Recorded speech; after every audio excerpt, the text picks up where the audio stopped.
Honorable ministers, distinguished delegates, ladies and gentlemen, greetings from Geneva.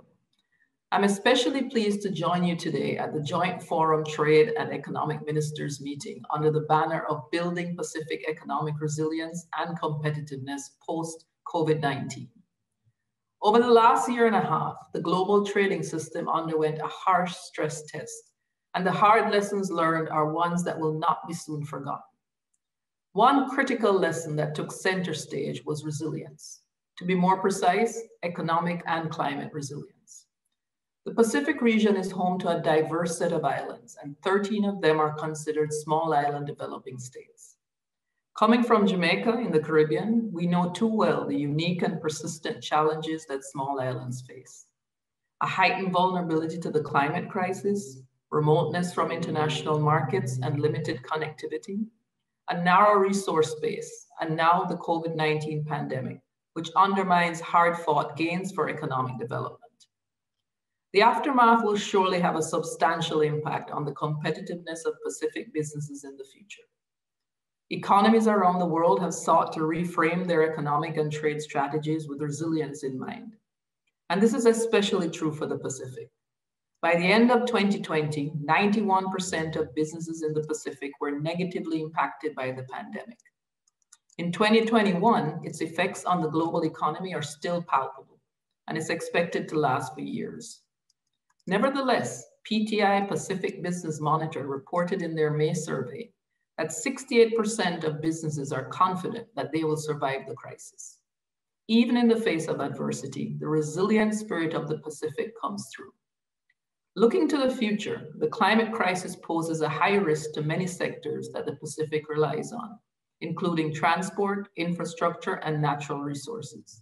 Small and medium-sized enterprises will be key players to adapting to the climate crisis and ensuring recovery from the pandemic. So then, how can small businesses be better prepared for the future?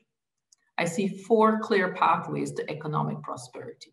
First, adaptation to climate change.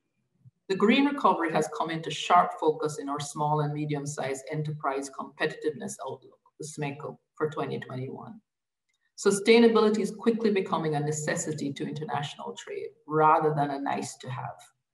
The SMECO found that there are tremendous gains to a green business transition, which include increased product quality, lower production costs, and access to new markets. Resilient firms were 5 times less likely to lay off workers. Second, boosting connectivity to overcome the challenges of remoteness. Digital technologies are valuable tools in the arsenal of SMEs. In the wake of the pandemic, e-commerce and digital platforms have been instrumental in keeping businesses afloat. It's a trend that's likely to accelerate and one that can help SMEs to compete in international markets more effectively. Thirdly, diversification and value addition. Many small island states have narrow resource bases and rely heavily on sectors such as tourism, agriculture, and fisheries. However, there's room for vertical and horizontal value chain integration within the Pacific.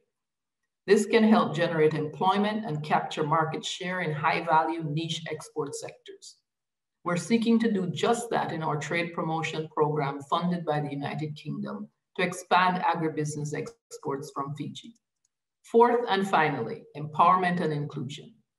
ITC is working on the ground in the Pacific region to make this a reality by ensuring that women and youth are direct beneficiaries.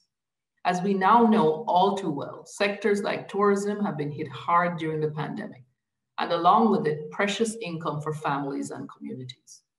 Through the She Trades program, we've worked in Papua New Guinea with informal traders, in Vanuatu with women in the tourism sector, in Samoa with women entrepreneurs to boost participation in government procurement. While the path to economic prosperity may seem to be daunting at this time, this is a window of opportunity for the Pacific. SMEs in the Pacific region are well positioned to create their own success story. With the right knowledge and resources, adaptation and recovery are within their grasp. We will fight back together and we will win together. Thank you.